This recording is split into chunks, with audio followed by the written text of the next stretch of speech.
The year is 1975, and the fanciest high-rise tower block in the city now looks like an absolute mess. Robert finds a dog hiding in the garbage that fills the hallways and takes it with him. While searching the garbage for any leftovers, he finds Steele, who invites him to drink with his already dead friend Cosgrove. Since he can't find anything to eat, Robert ends up roasting the dog's leg. This all started 3 months ago. Robert moves into the high-rise tower with all his boxes, admiring all the wonderful things the building has to offer. The parking lot is full of all the cars from the tenants, making it easy for pigeons to poop on the men that are leaving for work. Pangborn becomes the pigeon's latest victim, and Talbot makes fun of him for it. One morning, Robert is sunbathing with no clothes on his balcony when suddenly his neighbor Charlotte drops her liquor bottle onto his floor. This scares Robert, but Charlotte uses the chance to admire his body and flirt a little as she invites Robert to her party in the evening. Her friend Wilder comes closer to say that he hasn't bought her a birthday gift yet, but Charlotte pushes him away, insisting that he's not her type. She also tells him to go to work, but Wilder explains that he's not drunk enough to do art, blaming it on his wife being too depressed to feed him. Later, Robert goes to the building spa to have a massage. When the masseuse wonders if he has any family, Robert shares that his sister died recently. Afterward, he stops by the garbage chute, which has a warning saying that large bags belong in another area,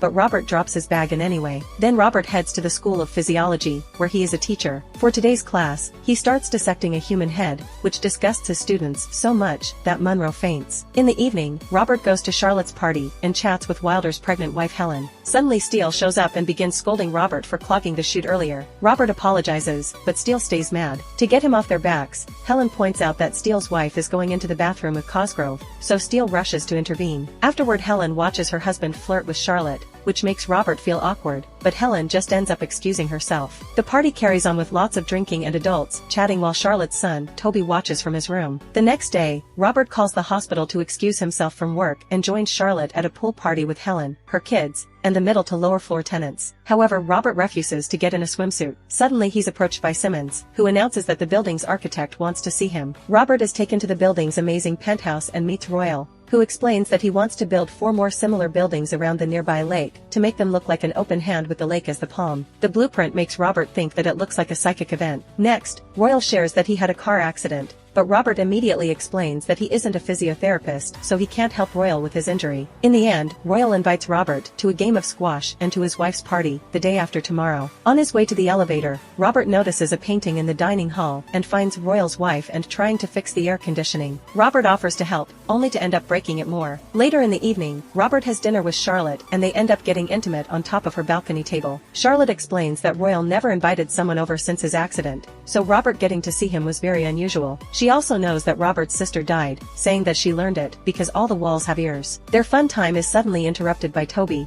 but thankfully the babysitter quickly appears to take him to bed. Afterward, Charlotte tells Robert that they're done with their date. The next day, Robert goes to the grocery market and comes across a beautiful woman named Jane, who offers him an autograph. However, he doesn't recognize who she is, so she walks away, obviously offended. Then Robert asks the cashier about Jane and learns that she's a famous actress. After Robert leaves, the store's power connection begins failing. In the evening, Robert goes to Anne's party wearing his usual suit, only to discover that it's an 18th century costume party, which makes him feel out of place. Pangborn is chatting with Monroe's parents, but also overhears Anne and Jane gossiping about him, so Pangborn comments on how Royal seems to want to colonize the sky. Robert tries to join the conversation, but Anne isn't happy to see him and makes fun of his clothes. Everyone starts laughing at him, and soon Simmons comes to throw Robert out as he judges him for having brought a cheap wine. The elevator begins going down only to suddenly stop when the power goes out. Robert tries to use the controls, but ends up breaking them instead, so he just drops on the floor to wait to be rescued. The next day during their squash game, Royal asks Robert for the full story of the incident and apologizes as he explains that the building is still settling, so it still has some flaws. Robert has heard a rumor saying that floors 1 to 12 lost their power for several hours, but Royal pays it no mind. Instead, Royal asks Robert about his relationship with Charlotte, but when his rude comments make Robert angry, he quickly changes the subject to share a theory. The tenants have forced themselves into strict categories and hide behind luxuries. When Robert points out that Royal designed the building that way by keeping the upper class and the lower class residents separated, Royal defends his plan by saying that he designed the building to become a path to change. But he does admit that he must have missed something. Sometime later, the lower floor tenants complain about the lack of power, and when the caretaker says it's their fault for overloading the system, Wilder reminds him that they bought better conditions than this. However, the caretaker counterattacks by reminding Wilder that he is behind payments, so he isn't in a position to demand anything. Afterward, while Wilder is having a smoke, Robert tries to explain that it's pointless to get Royal's attention over their situation and even admits he pities the old man,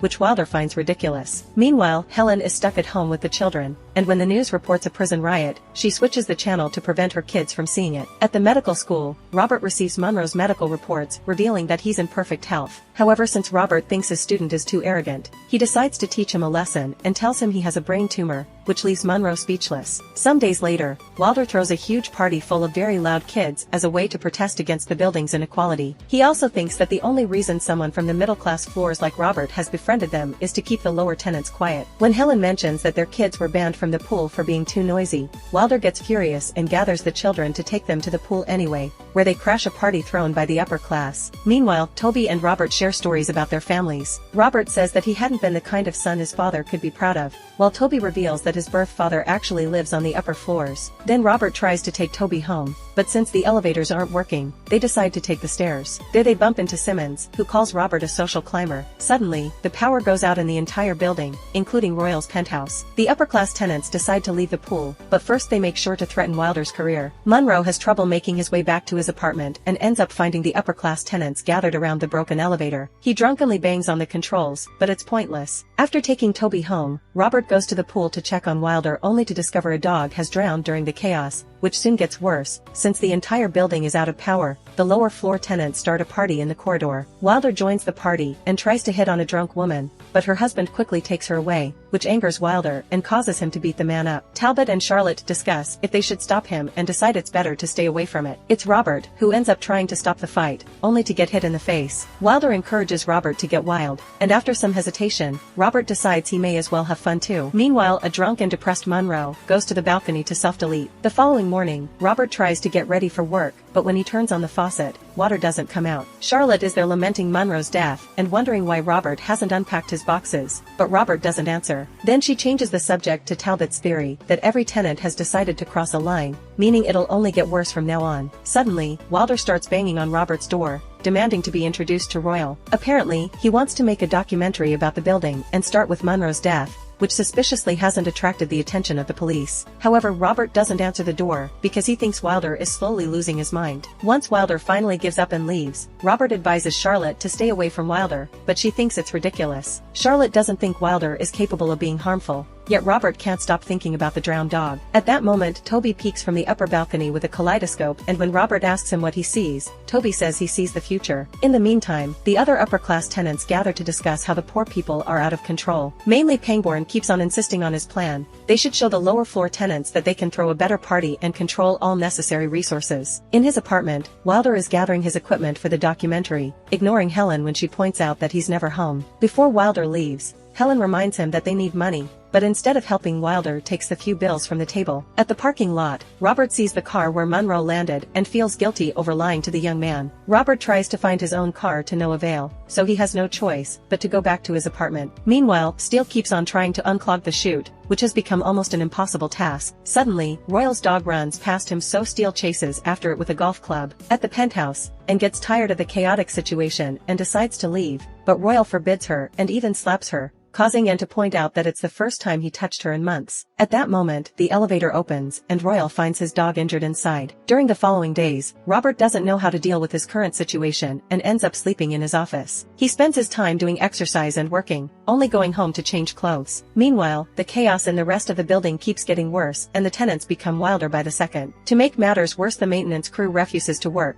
so the building slowly gets filled with garbage bags and the supermarket gets emptied. One day, Robert goes to the building to grab some paint from his apartment and discovers Wilder is truly making a documentary of the building with the help of Talbot. While they describe how tenants have become savages, suddenly Pangborn, Simmons, and Cosgrove show up to accuse Wilder of instigating all the chaos and proceed to beat him up while Talbot continues filming. When Robert tries to leave, two men try to take his paint can, and a scuffle ensues, while others watch without caring. After lots of struggle, Robert wins and takes the paint, but the crowd goes actually wild when Wilder is defeated. Then Robert returns to his apartment and distracts himself by painting the walls. Meanwhile, Helen takes Toby to Talbot's place, but she doesn't find him because Pangborn has taken him captive. The chaos is becoming too dangerous, so Helen has no choice but to leave her children in a room where the other mothers and children are hiding. Then Helen goes to Robert, who happily shows her his apartment's new color, only for the conversation to turn into intimacy. At the penthouse, Royal is trying to work, but keeps getting distracted by the group of people that have invaded his house and are using it as a love hotel. When Simmons tells him that his wife is downstairs and Pangborn adds that she could easily get killed,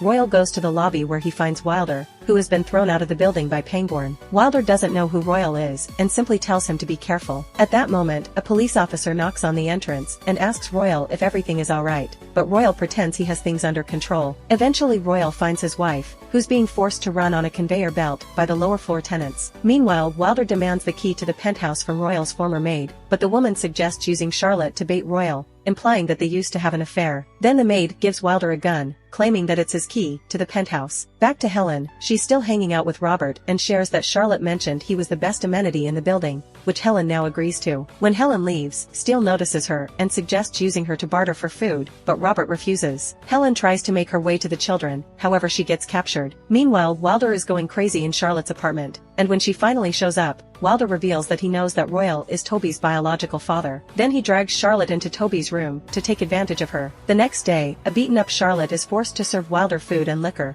but she still often looks over the balcony, hoping to see Robert. However, Robert is still inside, and suddenly he receives a mysterious letter. In the penthouse, the upper floor tenants discuss Wilder's uncontrollable behavior, and Simmons shares that he asked Robert to lobotomize Wilder, but Robert insisted on making a psychological evaluation first. Pangborn is confident that they can convince Robert to do it, and, when he learns that everyone except for Cosgrove has taken leaves from their jobs, Pangborn is proud of them. He thinks everyone needs to work on the power struggle within the building and insists on taking out Wilder first, then letting the lower floor tenants eliminate each other. Afterward, Royal can remodel the lower floors to their advantage. With the decision made, the men agree to butcher Anne's horse for dinner. Royal sarcastically asks and if she's still enjoying the party, and she responds by slapping him while Talbot watches the whole scene. In the meantime, Robert goes through the hallway and finds some of the tenants watching a video of Cosgrove with Steele's wife, and they decide to seek revenge. When Cosgrove comes home, the tenants immediately ambush him. Robert heads to Charlotte's apartment and finds Wilder, who laments leaving Helen because he can't control himself without her. Using this chance to take notes for the evaluation, Robert listens to Wilder explain that living in the high-rise requires a special behavior that he thought he was ready for. He also points out that self-contained people like Robert are the real danger because they're immune to psychological pressures. Sometime later, when things start to calm down,